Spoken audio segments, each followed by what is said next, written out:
I'm going to fearlessly question public relations, and here's why.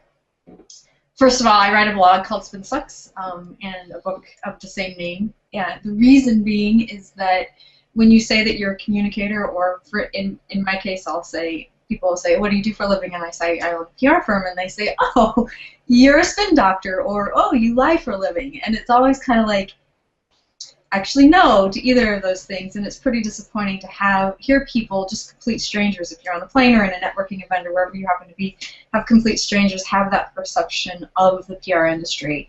And so our vision is to change that perception, and it's a big, big vision. I don't know that it'll ever be accomplished in my lifetime. I hope that it is. But part of that is really educating our peers and our colleagues and the industry on how to do communications better and differently. There's two things that happen. One is that we measure the wrong things. We focus on things that really mean nothing to the business because we're not math people or we're not business people. And the other thing that happens is it's a really low barrier to entry. We find that people who want second careers come into communications because they think it's going to be really easy, and heck, everybody talks, so we all know how to communicate.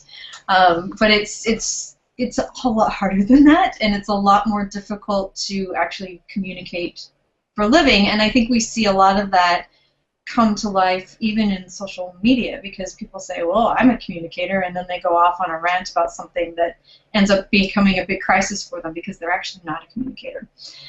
When I started my career, I worked with the Ocean Spray account, and it was a very large account for our business, a very big team that I worked with. Some of my best friends still today worked on that team with me.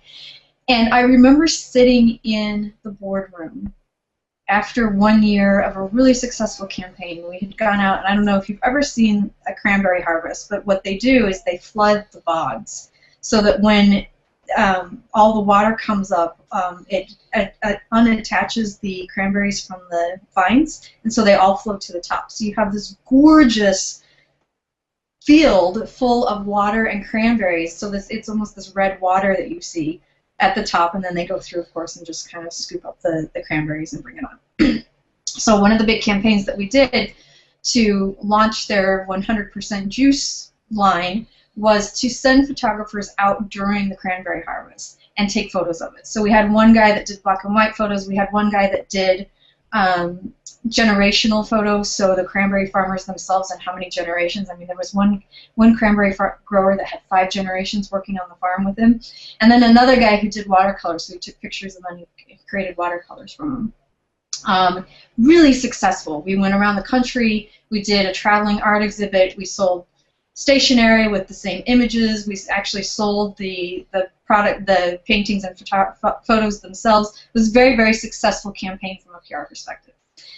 Still one of the things I love to talk about, obviously, because it really was incredible. But we were sitting in the boardroom at the end of this campaign, and we went through everything. You know, we talked about how much money we had donated to America's Second Harvest. We talked about how much we had created in terms of goodwill in each of the cranberry growing states. We talked about how many stories had been placed in the media. We talked about all of these things, but the one thing we didn't talk about was whether or not sales had increased, because PR is not business, and PR pros are not math people, so there was no association to that.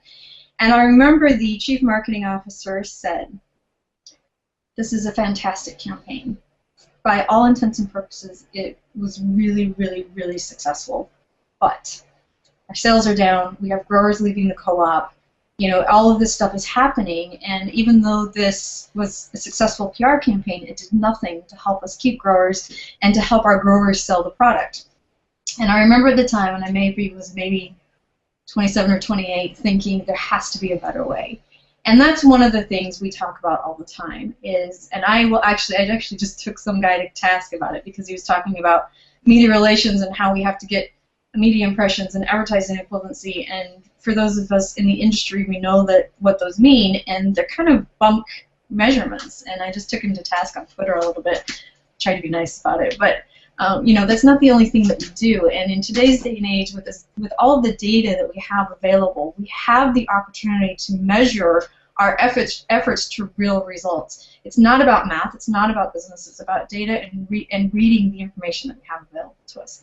So that is how we're going to change the perception that people have of the PR industry. And hopefully someday, when I say I own a PR firm, people will say, oh, the work that you do is invaluable to an organization.